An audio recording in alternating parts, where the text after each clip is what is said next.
طعم الحب أكيد.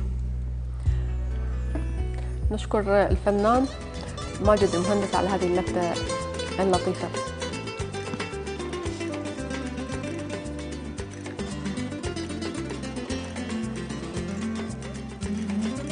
والآن احنا في فقرة فنون، ونضيف الفنانة التشكيلية العراقية جنان الأنصاري اللي أقامت معرضها الأول وقدمت فيه باكورة أعمالها. أهلا وسهلا جنان. أهلا بك ست الخير. جمعة مباركة. الجميع إن شاء الله، كل عام وأنت بخير والجميع إن شاء الله بخير. طيب نتعرف على جنان الأنصاري. هي حفيدة رائد الحركة التشكيلية العراقية في القرن العشرين عبد القادر رسام، مواليد بغداد. أكملت دراستها في معهد الفنون الجميلة بتفوق، وشاركت في عدد كبير من المعارض من نشاطات دائرة الفنون ببغداد وخارجها، وهي تعمل في التدريس، وأقامت عدد من الورش الفنية. وأقامت مؤخرا معرضها الأول اللي هو أطلقت عليه اسم حوار مع الذات، وقدمت فيه باكورة أعمالك. وأول شيء مبارك لك. شكرا. المعرض. والآن هذه بعض اللوحات اللي تم عرضها مو كلها، يعني هذا جزء من عندها. هذا جزء منها طبعا لأنه من السوداء ما يكفي. وكانت هناك إشادة واضحة، وخاصة إشادة من الخطاط المعروف محمد النوري بهذا المعرض، نوجه له تحية. في البداية يعني أنت إلك هواية نشاطات فنية. نعم. صحيح انه تاخرتي في اطلاق هذا المعرض؟ لا مو تاخرت، انا في العراق يعني كانت لي مشاركات كثيره واشتغلت يعني مشاركات مع فنانين وسويت معرض، بس هنا يعتبر في البلد هنا اول معرض لي. يعني انت حضرتي اول معرض هنا؟ في البلد في الامارات، لانه انا اساسا يعني اشتغل مدرسه رسم. ف يعني تعرفين شوي الوقت ما يسع. اي طبعا الشغلات تصير هوايه. يعني بالعراق كان لك مشاركات ام كانت معارض منفرده؟ شخصية؟ معرض منفردة ومشاركات فنية. طيب اوكي. يعني حقيقة اعتمد فيما جاء في البروشور في هذا فيما جاء. ف طبعا حلو انه واحد بعد سنين طويله ينقطع وبعدين يرجع الى ما هو اللي يحبه، الفن اللي يحبه. في المعرض اللي اقمتيه هذا هناك كان مجموعه لوحات ما تنوعت ما بين الاسلوب الواقعي والتجريدي فقالوا انه هي تحشد وتبين انه تكشف عن مهارتها الواضحه في هذا انت اي اسلوب تميلين؟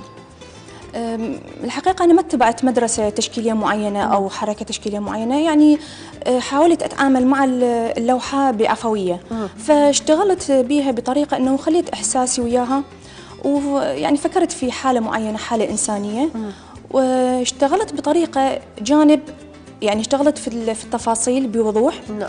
وجانب ثاني خليت نوع من الغموض يكون بي. بس ربطت بيناتهم بتدرج لوني. فأصبح عندي أسلوب جديد، أسلوب مثل النيجاتيف. فالبعض منهم حتى تصورها أنه هو رسم هوائي أو رسم بالإير براش. هذا يعني الرسم الهوائي مثل ما نشوف هاي أغلب اللوحات هي رسم هوائي على ما لا تقنية فرشة.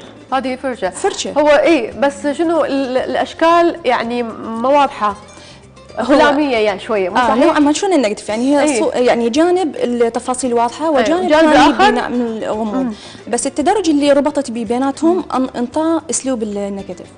هذا الاسلوب الرسم فاوجدت هذا الاسلوب يعني هو صحيح هذا الاسلوب يقال انه كان في الستينات، بدايته تعود الى في الستينات او في مرحله كان مزدهر في هذا. حديث بالعكس، اسلوب حديث.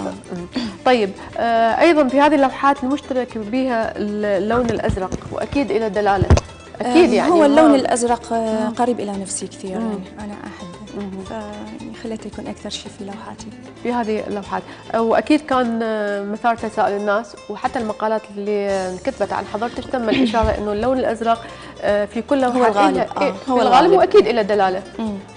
يعني شويه فصحي لنا عن دلاله واحده من هذه اللوحات عن اللون الازرق مثلا في هذه اللوحه.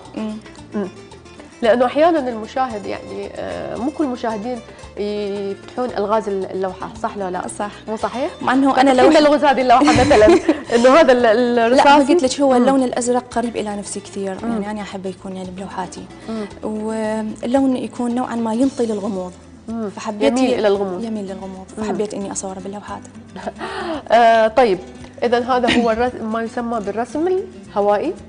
لا اللي قلتي عليه؟ هم توقعوا بعض الفنانين لما حضروا المعرض توقعوا انه هو رسم هوائي او بالبراش، يعني ما تصوروا تقنيه فرجه يعني زيتها. لانه كل اللي قرأته عن حضرتك ياكدون على هذه النقطه، أي. رسم الهواء، فانت اليوم زين وضحتيها.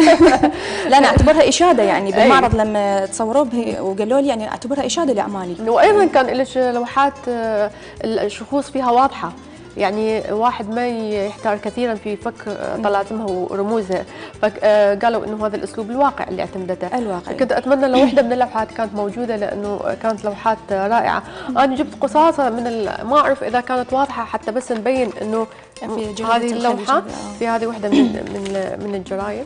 خلي اسويها بشكل انيق، يعني ابرزها بشكل انيق.